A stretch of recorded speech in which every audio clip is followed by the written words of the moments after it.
सत श्री अकाल, नमस्कार। पंजाबी रेडियो और पंजाबी टीवी यूएसए देख और सुन रहे सभी साथियों का स्वागत है इस समय के विशेष programme beyond the headlines with Mandeep Punia में।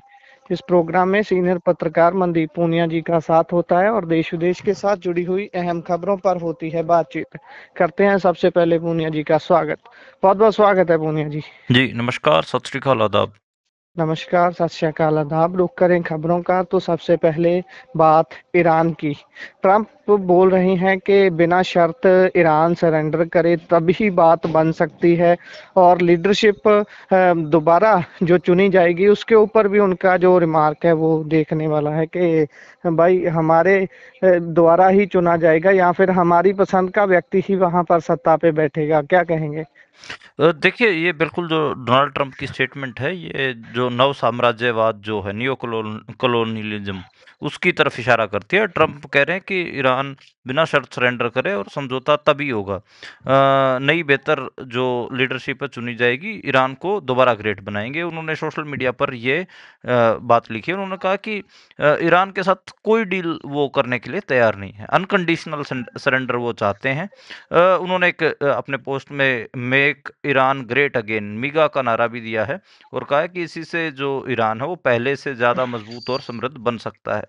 देखिए, इसमें आज 7वां दिन है युद्ध का और इस युद्ध में आज एक बड़ी अपडेट तो यही थी कि ट्रंप ने खामेनेई के बेटे को उनका उत्तराधिकारी मानने से इनकार कर दिया। अमेरिकी इजरायली हमलों में ईरान के तकरीबन 1350 लोगों की मौत हो चुकी है। ये ईरान जो है वो ऑफिशियल डेटा बता रहा है। ईरान में अब तक तकरीबन 1300-1400 हमले हुए हैं। 14 मेडिकल सेंटर निशाना बनाए गए हैं। कई जगह पानी और बिजली की सप्लाई ठप है। इसराइल ने ईरान के तकरीबन ईरान के 300 मिसाइल लॉन्चर जो हैं वो तबाह किए हैं। ईरान ने भी कुवैत, बहरीन और यूएई में तकरीबन 20 से ज़्यादा अमेरिकी बेसों को नुकसान पहुंचाया है। उन्होंने ईरान भी ये दावा कर रहा है। मैं देख रहा था कि आज क्लस्टर बमों का इस्तेमाल भी ईरान ने किया है और इसराइल के खिलाफ क्लस्टर बमों को ईरान ने छोड़ा है। तो मतलब ईरान का जो चल रहा था कि एक दिन चला पाएगा, 2 दिन चला पाएगा, 7वां दिन है और ईरान लगातार इसराइल और जो अमेरिकी बेस हैं उनकी वीडियोस भी जारी करा। ईरानी हमले में दुबई में एक बिल्डिंग में आग लग गई, उसकी वीडियो भी उन्होंने जारी की है। अमेरिकी सेना ने जो अमेरिकी सेना की जो सेंट्रल कमांड है उन्होंने भी ईरानी जो जहाज समुंदर में जो उड़ा जिसके ऊपर हमला किया था उसकी विजुअल्स जारी किए हैं। इवन अमेरिका ने ईरान के कई जहाज़ों को टारगेट किया, उसकी विजुअल्स भी अमेरिका ने जारी किए हैं। ईरान के बुश शहर हवाई अड्डे पर मतलब जो इजरायली हमला हुआ उसकी फुटेज भी काफ़ी भयावह हैं। तो ये चीज़ें रही हैं। अमेरिका लगातार मिडल ईस्ट से जो अमेरिकी नागरिक है उनको निकाल रहा है। तकरीबन 20,000 अमेरिकी मिडल ईस्ट छोड़ चुके हैं। ये अभी तक। और श्रीलंका ने जो ईरानी जहाज को अपने पोर्ट पर आने की इजाज़त दी थी, उसको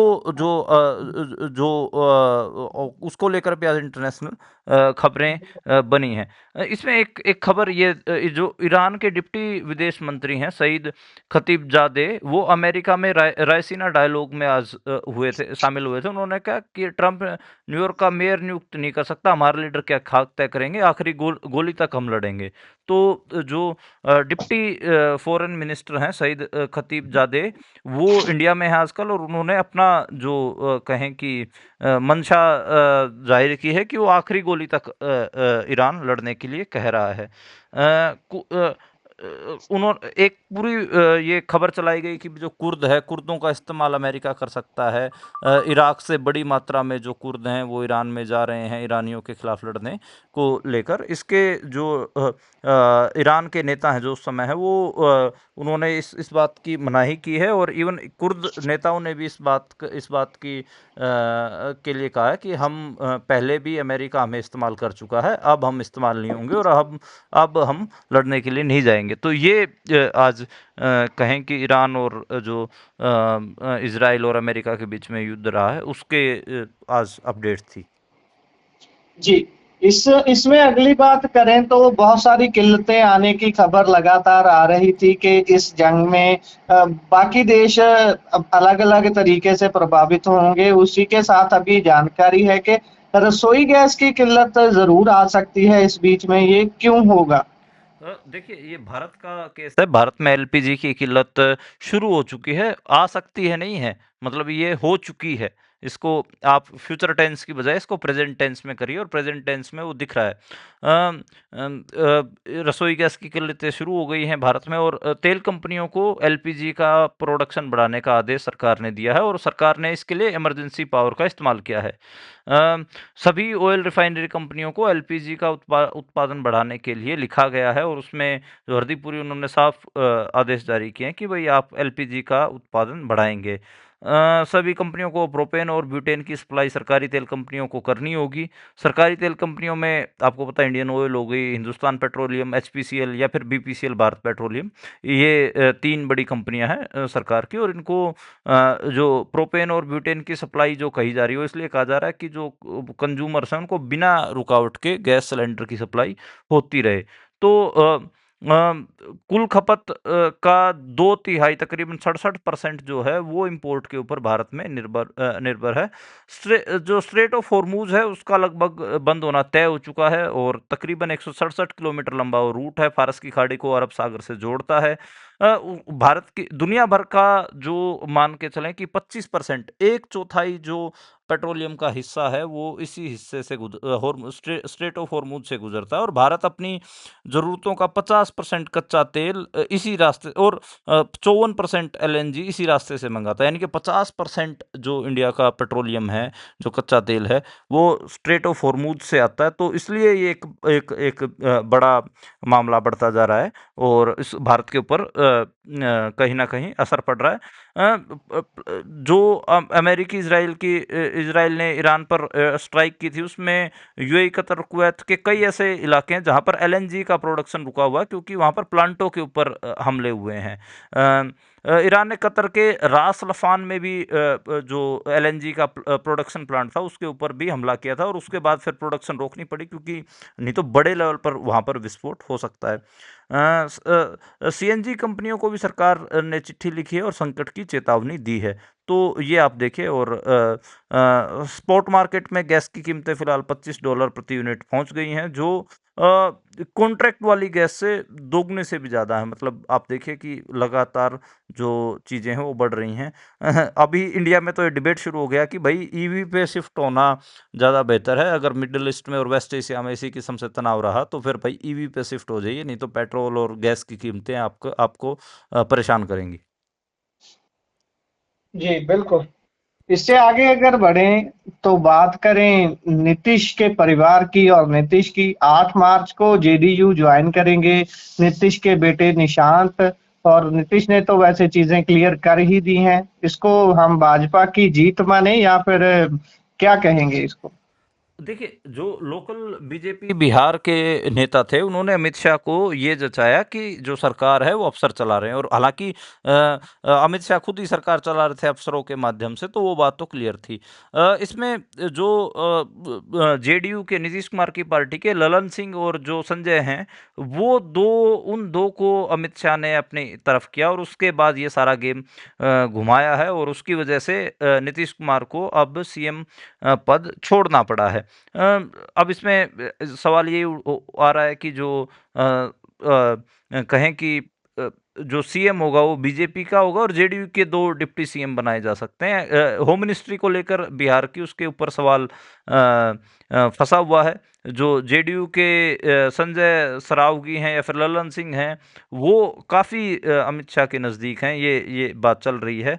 बहुत सारे लोगों की इस पे टिप्पणियाँ आ रही हैं। लोग कह रहे हैं कि जो नीतीश कुमार हैं, उनकी हेल्थ बहुत ज़्यादा नीचे गिर रही है, इस वजह से उनको खुद पता नहीं है कि उनके साथ क्या हो रहा है, इसलिए उनके साथ ये किया जा रहा है और उनको राज्यसभा भेजा जा रहा है। खैर जो खबर ये आई है कि जो नीतीश के जो बेटे हैं निशांत, उनको लॉन्च किया जाएगा और उनको अब हाउस में भेजा जाएगा।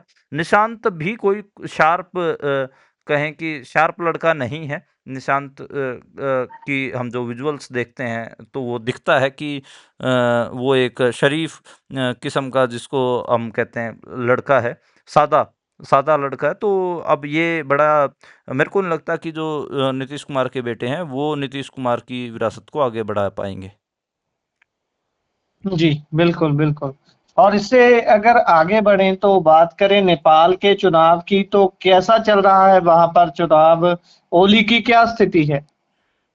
देखिए, नेपाल में जो आम चुनाव हैं उसके वो हो चुके हैं, उनकी जो काउंटिंग है वो जारी है। 165 सीटें हैं और 165 सीटों में 150 सीटों के शुरुआती रुझान आए हैं। शुरुआती रुझान से मेरा भाव है कि अभी मतलब काउंटिंग शुरू ही हुई है। उसमें जो बालेन शाह हैं, रैपर रहे हैं और काठमांडू के मेयर भी रहे हैं, उनकी पार्टी ट्रेंड्स में 107 सीटों के ऊपर आगे चल रही है। आरएसपी उनकी पार्टी है और आरएसपी पार्टी उन्होंने 2022 में बनाई थी। बाकी अभी तो मतलब इसके ऊपर कह पाना बहुत जल्दबाजी होगी, क्योंकि काफ़ी अपन कहें कि अभी तो कल जाके चीज़ें क्लियर होंगी। हाँ, ये ज़रूर है कि बालेन शाह जो राष्ट्रीय स्वतंत्र पार्टी के जो वहाँ के उम्मीदवार हैं, वो केपी शर्मा ओली से आगे चल रहे हैं और तकरीबन काफ़ी मतलब आगे हैं। तो 5 गुना वोटों से वो आगे हैं। तो ये माना जा रहा है कि केपी शर्मा ओली इस बार हार जाएँगे। तो बालन शाह की पार्टी की जो बढ़त है अब की बार देखने को मिल रही है। तो देखना होगा। पेशे से इंजीनियर थे, लेकिन बाद में रैपर बने और पॉलिटिशियन बन गए हैं। काठमांडू के 2022 में वो मेयर बने थे। नौजवानों में काफ़ी लोकप्रियता है और हल्का-सा जो राइट विंग झुकाव है उनका, वो उनको उनका बोला जाता है। जी। और इससे आगे बढ़े तो अभी खबर आ रही है कि रूस से कच्चा तेल खरीद सकेगा अभी भारत। पहले तो अमेरिका पूरे तरीके से इस बात के विरोध में था कि ये गलती मत कर लेना, इसकी भारी कीमत चुकानी पड़ सकती है, टैरिफ लग सकते हैं, लेकिन अब कैसे? देखिए, अमेरिकी ट्रेज़री सचिव हैं स्कॉट बेसेंट, उन्होंने ट्वीट करके कहा है कि जो डोनाल्ड ट्रंप हैं उनके जो एनर्जी एजेंडा है उसको लेकर उन्होंने ये कहा है कि ये एक टेम्पररी कदम है कि भारत 1 महीने के लिए मतलब 3 अप्रैल तक रूस से भी क्रूड ऑयल खरीद सकता है, क्योंकि कीमतें ऊपर जा रही हैं। अब इसको लेकर इंडिया में सॉवरेनिटी की डिबेट शुरू हो गई है। इंडिया में लोग, जो खासकर अपोजिशन पार्टियाँ, लोग ये कह रहे हैं कि अब अमेरिका थोड़ी ना बताएगा कि भई किससे तेल खरीदेंगे या किससे नहीं खरीदेंगे, और वो मतलब 1 महीने की छूट मिल रही है, उसके बाद क्या हम दोबारा हमें खूंटे से बाँध दिया जाएगा कि लो अभी हम किसी और काम में व्यस्त हैं, आपको चारा नहीं खिला सकते, इसलिए आपको खूंटे से आपकी बेल खोल दिए, जाके जंगल में चराओ और 1 महीने बाद हम तुम्हें पकड़ कर दोबारा खूंटे से बाँध देंगे और फिर हम जो बताएँगे वो आपको चरना होगा। इस किस्म की जो बात है, इंडिया की जो सॉवरेनिटी है, उसको लेकर बात शुरू हो गई है। तो इसको मतलब काफ़ी इसको लेकर भारत में विवाद हो रहा है और कांग्रेस आरोप कह रही है कि अगर ट्रेड डील साइन ही नहीं हुई है, तो ये अनुमति कैसी है? तो इसको लेकर मतलब काफ़ी विवाद चल रहे हैं भारत में। जी। और उधर कर्नाटक में बच्चों के सोशल मीडिया यूज पर बैन लगाया जा रहा है, क्या ये सच्ची बात है?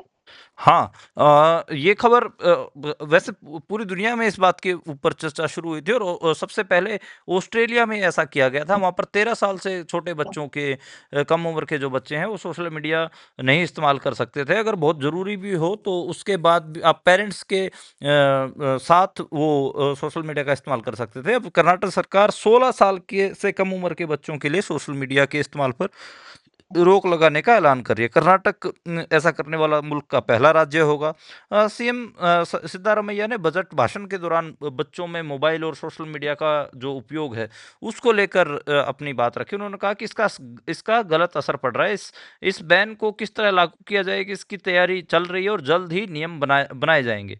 तो मतलब ये अपन कहें कि साउथ इंडिया में तो काफ़ी इसको लेकर बातचीत होती है। नॉर्थ इंडिया में इतनी बातचीत नहीं हो पा रही, यहाँ तो ज़्यादा काऊ पॉलिटिक्स और हिंदू मुसलमान ज़्यादा चलता है। खैर, मेरे को लगता है कि आंध्र प्रदेश भी इसी ट्रैक पर है। आंध्र प्रदेश शायद जो ऑस्ट्रेलिया का मॉडल है 13 साल वाला, उसको अपनाएगा।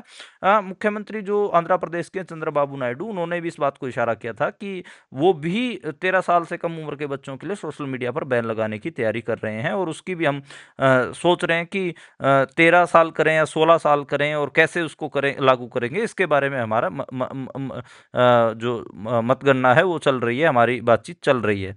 तो अब इसमें ये भी है कि एक digital personal data protection act 2025 भी आने वाला है, तो उसके बारे में भी बात हो रही है कि उसमें भी क्या उम्र की जो वेरिफिकेशन है वो डाल दी जाएगी। कहीं ये ना हो कि भाई 16 साल उसी में ही उम्र की वेरिफिकेशन डाल दी जाए। काफ़ी इसको लेकर सवाल और जवाब हो रहे हैं। ऑस्ट्रेलिया ने तो नवंबर 2024 में online safety amendment bill pass किया था, और उसके बाद उन्होंने 16 साल से 13 साल से तो बिल्कुल बैन, और 16 साल से कम उम्र के बच्चों को TikTok, Facebook, Instagram, Snapchat, YouTube ऐसी सोशल मीडिया साइटों से दूर रखने का प्रावधान उसमें किया था। खैर, अब देखते हैं कि भारत में इसको कैसे किस किस्म से लागू किया जाएगा, लेकिन साउथ इंडिया इसमें क्लियरली लीड लेते हुए दिख रहा है। जी, बिल्कुल, बिल्कुल। बात होनी भी चाहिए इस पर। और इससे आगे बढ़ें तो कल खबरें आ रही थी, कल शाम को तकरीबन 7 और 8 बजे के बीच में, कि असम से एक वायुसेना का जहाज सुखोई फाइटर जेट उड़ान भरता है, लेकिन उसके बाद वो रडार से गायब हो गया। तो अभी जानकारी निकल के आ रही है कि वो क्रैश हो गया। हाँ जी, असम के कार्बी आंगलोंग इलाके में ट्रेनिंग के दौरान ये हादसा हुआ है, और आपने सही कहा कि रडार से गायब होने के बाद जो भारतीय वायुसेना का सुखोई था, फाइटर जेट था, वो क्रैश हो गया है। और इसमें दोनों पायलट, जो स्क्वाड्रन लीडर अनुज और फ्लाइट लेफ्टिनेंट पूर्वेश दुर्गाकर थे, उनकी मौत हो गई है। पूर्वेश ऑपरेशन सिंदूर का भी हिस्सा थे। ये जो देर रात 1:09 के ऊपर इस क्रैश की पुष्टि हुई है, और आज सुबह 9 बजे के आसपास, सवा 9 बजे के आसपास दोनों पायलट्स की मौत की जानकारी दी गई है। और ये जो विमान है, ये जोरहाट एयरबेस से उड़ान इसने भरी थी, और तकरीबन शाम के सवा 7, साढ़े 7 बजे के आसपास इसका संपर्क टूट गया था। अब इसमें जो दोनों पायलट हैं, काफ़ी उसको लेकर बात भी हो रही है। जो पूर्वेश दुर्गाकर थे, वो नागपुर से हैं, और जो बात करें जो अनुज हैं, उनका चंडीगढ़ से भी ताल्लुक रहा है।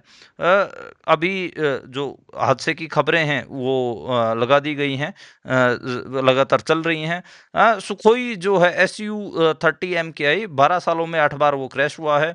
4 जून 2024 को नासिक में क्रैश हुआ था, 2023 में मध्य प्रदेश में क्रैश हुआ, 19 में असम में ही क्रैश हुआ था, 18 में नासिक में महाराष्ट्र में, और फिर 17 में अरुणाचल। तो मतलब इसकी क्रैश होने की खबरें काफ़ी रही हैं। अब देखते हैं कि इसको लेकर क्या मामला रहेगा। दुबई का जो एयर शो था, उसमें भी जो ये फाइटर जेट था, ये क्रैश हो गया था। जी। और उधर सिंगर और रैपर जो बादशाह है, उसके एक सॉन्ग को लेकर पंचकुला में FIR दर्ज हुई है।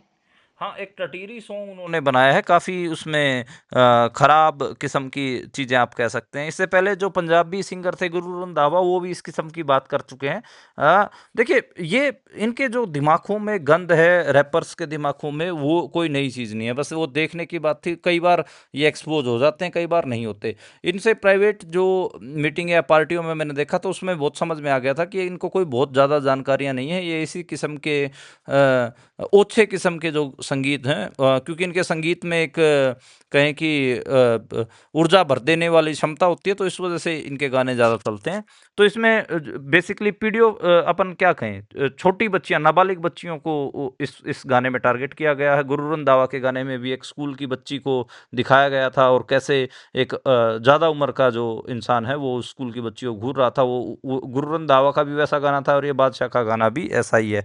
तो अब इसमें यही है कि महिला आयोग ने जवाब मांगा है, देखते हैं कि क्या होता है। लेकिन ऐसे मतलब इन रैपर्स के ऊपर कार्रवाई होनी चाहिए। इनको कम से कम सिखाया जाना चाहिए कि भाई आप कम से कम जो टीनेज, जो 18 साल से कम उम्र के बच्चे बच्चियां हैं, उनको तो आप छोड़ दो। आपकी गंदी सोच आप यहाँ तक मत लेके आओ।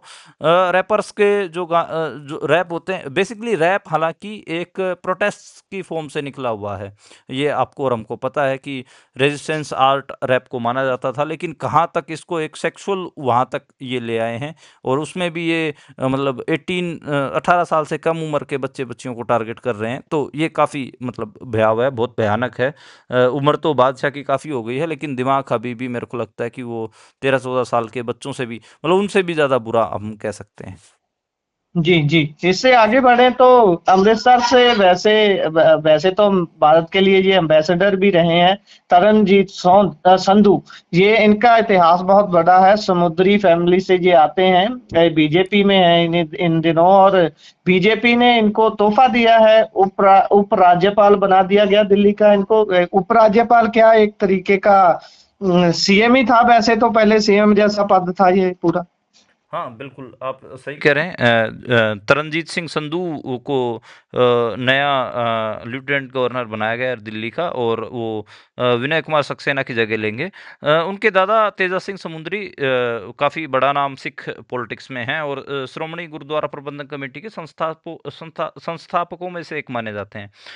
संधू दिल्ली के सेंट स्टीफन कॉलेज से पढ़े हैं, उसके बाद जेएनयू में भी रहे हैं, वहाँ से मास्टर डिग्री हासिल की है, और बाद में आपको पता ही है कि वो उन्होंने आईएफएस इंडियन फॉरेन सर्विसेज में रहे, कई जगह वो राजदूत रहे हैं, साबका राजदूत हैं, और अमृतसर में ही उनका जन्म हुआ। उनके पिता भी काफ़ी मतलब नामी प्रोफेसर बिशन सिंह समुंदरी, उनका भी काफ़ी नाम रहा है। वो ऐतिहासिक खालसा कॉलेज में प्रिंसिपल रहे, उसके बाद जीएनडीयू के गुरु नानक देव यूनिवर्सिटी के वाइस चांसलर भी रहे। माता जो उनकी माँ है वो भी काफ़ी बड़े स्कॉलर रही हैं, अमेरिका से उन्होंने पीएचडी की पढ़ाई की थी। उसके बाद अमृतसर के गवर्नमेंट कॉलेज फॉर वुमेन में प्रिंसिपल के तौर पर वो रही थी।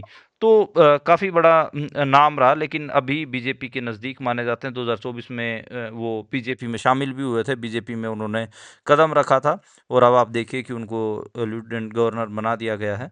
तो उनको लोग काफ़ी इसको मतलब बहुत अलग-अलग राय तरनजीत सिंह संधू के बारे में रख रहे हैं, और अभी उनकी पीछे कोई स्टेटमेंट थी, उसको लेकर भी काफ़ी विवाद रहा था।